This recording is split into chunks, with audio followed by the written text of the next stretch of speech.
Lydia Parkington. I'm a cellist. I'm a second-year grad student at Syracuse University, getting my performance degree, and I'm in the midst of preparing for my second graduate recital.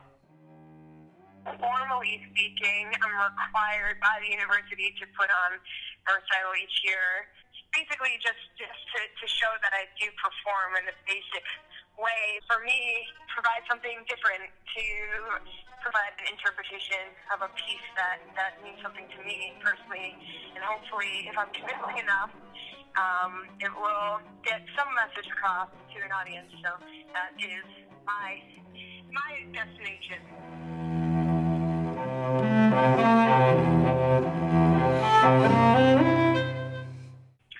The program, without breaks, just pure music, is about an hour and 10 minutes long.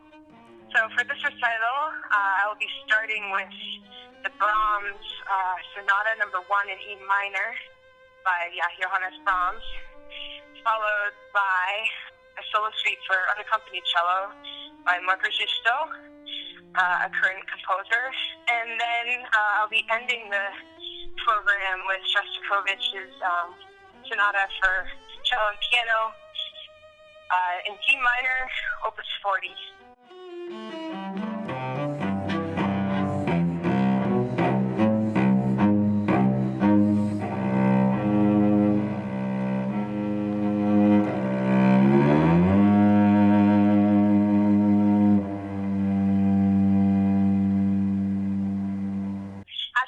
Many years ago, way back in high school, I played the sonata really badly.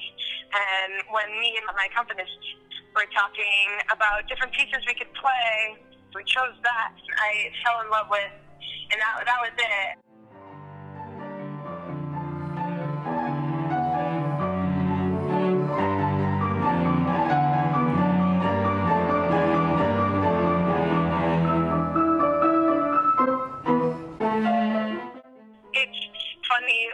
To return to a piece that you played when you started the cello, and then you're playing 8 years later, and it's even harder than you remembered.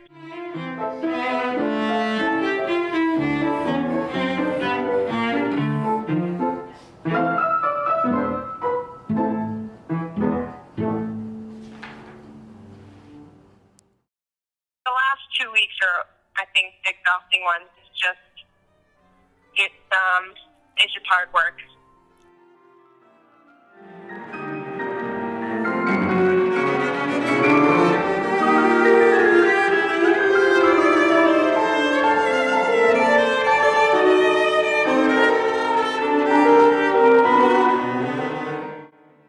The last movement is like, and it's crazy hard.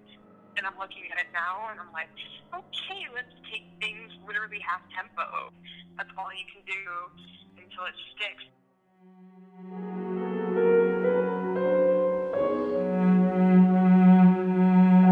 Okay, the next spot before we talk about balance is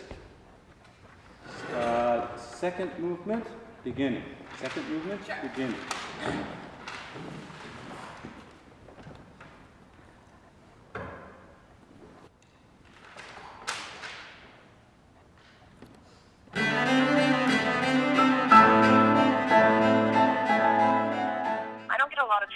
But sometimes late at night I can go in there.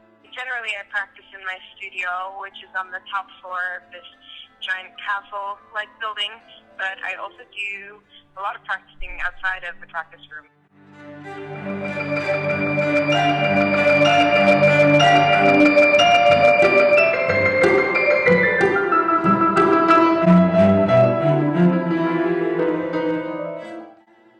I always feel like it could go one of two ways. Sometimes I wake up and it's not a good day, and others it is, and it's really about finding a way of approaching music that no matter, regardless of what happens, you're ready. So I suppose emotionally I'm ready. There's still some work left to be done.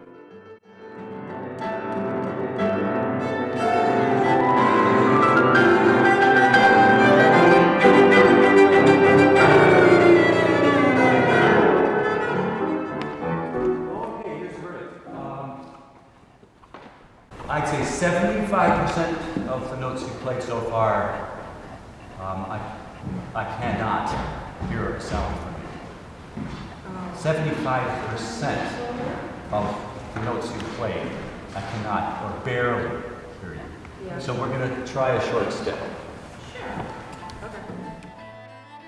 I use a mirror basically because there's total illusions of perspective happening when you play an instrument, especially the cello, because you have a downward angle, which is not really indicative of what's happening technically. So I use a mirror to really get an objective perspective of what's going on. If I'm not nailing a shift, either left hand or right hand, it's really helpful to have a mirror to immediately solve those problems.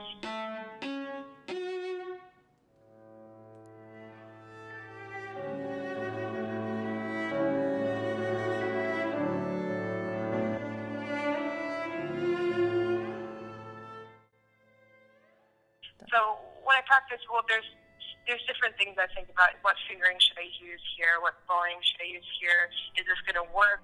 And then later on, like performing a piece, I'm letting all of that go. So I'm not thinking about technique. I'm not thinking about what I'm doing. It's just totally intuitive.